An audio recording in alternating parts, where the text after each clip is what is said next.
I'm hard to find, but easy to use. If you gamble with me, you may lose. And no, I'm not talking about myself. See if you can work out my riddle before we head into the video. If you guessed Terra Essence, then give yourself a pat on the back because that is exactly what I was talking about in my riddle. So with Terra Essence, you can find a minimum of 10 a week from running Terra Rifts. Now, if you're lucky, you may find more than that. Sometimes you can get extra during the run. You obviously have the chance of a Terra Essence dropping for every boss in a Terra Rift. However, the most I've ever found in one Rift is 2, and that's on a very rare occasion. So yeah, Terra Essence is pretty hard to find. You can also buy it in the market if it's available on your server. You can normally pick this up for pretty cheap. So having a look on our server at the moment, the cheapest one is 130. Sometimes this does go down to 100. But yeah, Terra Essence, there's lots of ways you can use this now. The first way you can use it is obviously opening Oblivion Pillars, which if you want to do that, you literally just click on use here. You can also use it for Hellslayer bounties. Now, one other thing that you can do with your Terra Essence now is you can obviously use it for actually enchanting your gear. So if you have an item with the eternal magic, like this one has slow time, this one has lightning nova, this one again has lightning nova. I have all the effects that I actually want on these. So let me go to my stash, and we're going to waste 10 Terra Essence today. We're going to gamble with 10 Terra Essence and see what we get. So let me just find a piece of gear that let's go for this one. So this I haven't got equipped in any of my builds. You can see it's got no inherited essence on it, so we're going to remove this one, and we're going to actually try and swap out that black hole magic. Now, the reason why I say it's gambling is because with the enchantment, it is a total risk. You don't know what you're actually going to get for your replacement on that eternal magic, so you might actually end up with something worse. So this item, I think I kept it because it had fairly decent stats on there.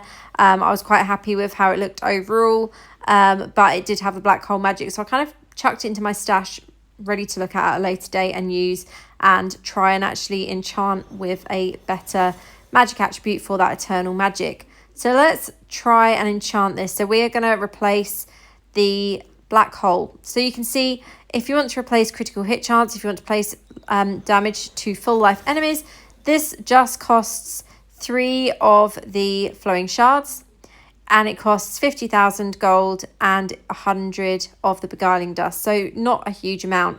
However, if you want to change the eternal property on it, it's 10 Terra Essence. And it is totally random what you're going to get. So you can see the potential magic attributes on here. We could get Meteor. So that increases enemy damage taken by 8% for 3 seconds. Disintegrate fires 1 additional beam in wider angle. Enemies struck by multiple beams will only be damaged by 1. Ice Crystal refracts 1 additional ray from beam attacks. Lightning Nova increases your attack speed by 8%. Slow time effects remain on enemy for 1.5 seconds after they leave the affected area. So I mean, really, I'd actually prefer to have Arcane Torrent Magic on this, and you can get Arcane Torrent Magic on the offhand, so but that one is obviously not showing as available here. So we're going to waste 10 essences and see what we get. If I was to get one of these magics that is available, I'd rather have the Lightning Nova or Slow Time. Meteor, yeah, that's okay in one of my PvP setups. The other ones I don't really use. The Disintegrate, yeah, I'd love that if it was actually going to give damage from all the beams, but it says here enemies struck by multiple beams will only be damaged by 1, so kind of a pointless eternal affix on that one, in my opinion. What is the point in having additional beams if they're not all going to damage? That seems like bullshit to me, but whatever. So anyway, we're going to use 10 of these essences. So it costs the same amount of beguiling dust, it costs the same amount of flowing shard and gold, but obviously it's going to waste 10 of my Terra essences. And yeah, I did buy a bunch of them before this video so that we could test this. Let's see what we get. And as I said, this is a total gamble, and you're probably going to get something worse than actually having the what's it called, using the essences for your Hellslayer bounties or Oblivion Pillars. So we did actually get a fairly decent one here, which is Lightning Nova, so I'm going to go for that. We're going to replace with that attribute. But the issue is sometimes even with the 2 attributes that it offers, you might find that both of them are not what you're looking for. So it is a little bit of a gamble using terra essences for the enchantment. I'm pretty happy with going for lightning nova there. That increases the attack speed, and that will actually benefit in some of my builds because pretty much all of my builds have lightning nova active in them. So yeah, that is one way that you can use them, but as I said, it is a little bit of a gamble doing it that way. And considering that sometimes you might only earn 10 terra essence in a week, I think the cost of 10 terra essence for that enchantment on the eternal magic is pretty steep.